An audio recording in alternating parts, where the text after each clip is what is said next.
Welcome back to the Relaxing Ghost channel here on YouTube. Today we have the Elimination Chamber 2022 DVD review. So yeah, it's about the starting of July, and this pay-per-view was way back in February. And honestly, I almost forgot about this pay-per-view even happening. So yeah, this was February 19th of 2022, and this was also an event from Saudi Arabia. So this was at the Jeddah Superdome in Riyadh, Saudi Arabia, or Jeddah, Saudi Arabia, sorry, with about 33,000 in attendance. So very beautiful stadium, very, very cool event and dome. Only 7 matches on the event, 1 on the pre-show as well, so got about 8 matches, and pretty cool artwork. So I honestly really like this cover. So it's going to be interesting to see if the events in Saudi Arabia continue to kind of get these, kind of high-profile matches. Crown Jewel of last year had that Hell in a Cell match, and this year we had the Elimination Chamber, which is pretty interesting. Maybe it's a little something extra for the stateside fans or North American fans that, are keeping up with all this stuff. And, most of the Crown Jewel and, whatever else, the events they've had here, Crown Jewel and Super Showdown, for the most part, they've been kind of lacking, major storylines. They've, pretty much a, super house show, I think they've been called. They haven't been received very well. But the last few events have actually been, pretty damn good. So I actually was going into this event expecting quite a bit. And coming out of it, yeah, this was actually one of the better shows from the Saudi Arabia shows. So yeah, I actually really like that logo. I think they had like a tree or something in one of the, a little palm tree or something like that in their previous logos. So I really like that green, and, it gives a bigger feel to the Elimination Chamber, which has, been kind of dull the past few years. Let's just be honest here. Between Hell in a Cell, Elimination Chamber, I feel like a lot of the gimmick pay-per-views, they've really ran their course. It's like, we got to squeeze in a couple chamber events between Rumble and Mania. It's between SummerSlam and Survivor Series with Hell in a Cell, but they've actually bumped that towards the pay-per-view after WrestleMania, which is interesting now.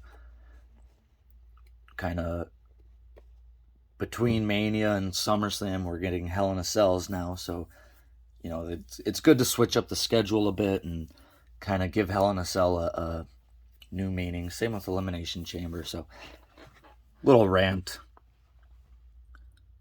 So we got big old Brock Lesnar on the front and center here, and awesome shot of the chamber. You got the Saudi Arabian skyline there. Beautiful cover.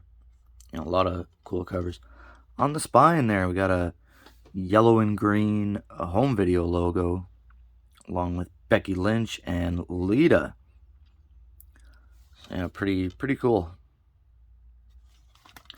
With a blue and white Warner Brothers logo.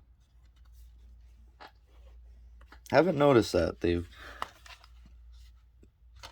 been the original Warner Brothers logo. But I guess the last couple events have been changed. So we got about 180-minute runtime. Like I said, there's only about 7 matches on here, and a bonus on the pre-show. So we do have that. It was Rey Mysterio versus The Miz. And Dominic was there. Actually, a pretty decent match. And opening the show was Roman Reigns and Goldberg, with a match we were supposed to get about 2 years ago at this point in time. I believe originally slated for the WrestleMania 36 main event, or one of the main events. So that was where the whole Fiend, where Goldberg beat the Fiend, and then I believe Reigns was supposed to defeat Goldberg after that. So yeah, the match was okay with Reigns and Goldberg, kind of what you expected. Only went about 8 minutes. Or 6 minutes. 6 minutes right on the button. We had our first Elimination Chamber match of the night with an opportunity with a women's championship match at WrestleMania 38. Bianca Belair, Alexa Bliss, Doudrop, Liv Morgan, Nikki Ash, and Rhea Ripley. And of course, Bianca Belair went on to win that and then defeat Becky Lynch at WrestleMania. We had Naomi and Ronda Rousey versus Charlotte and Sonya Deville. And Ronda Rousey had to wrestle with one arm tied behind her back.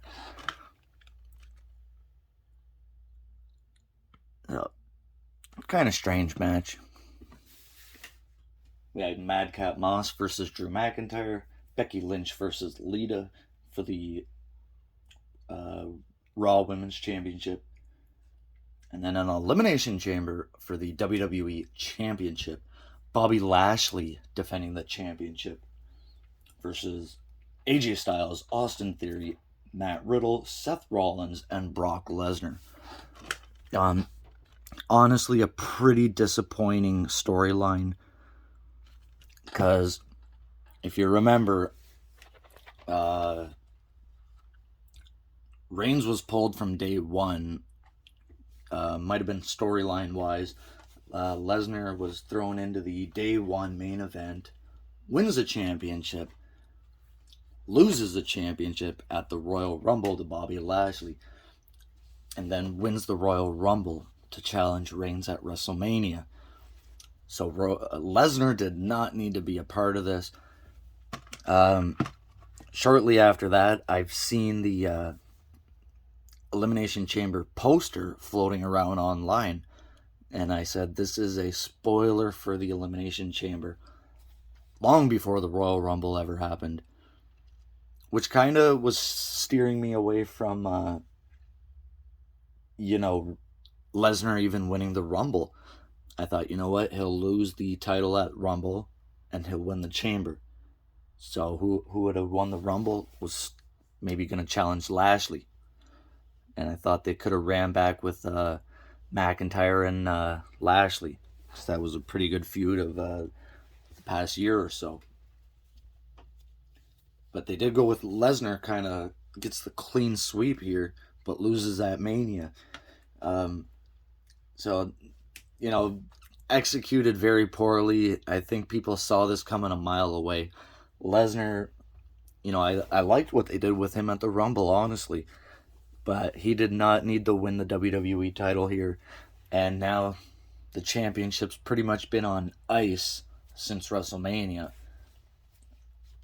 2 straight pay-per-views where the champion has not appeared. It's something I'm not a fan of.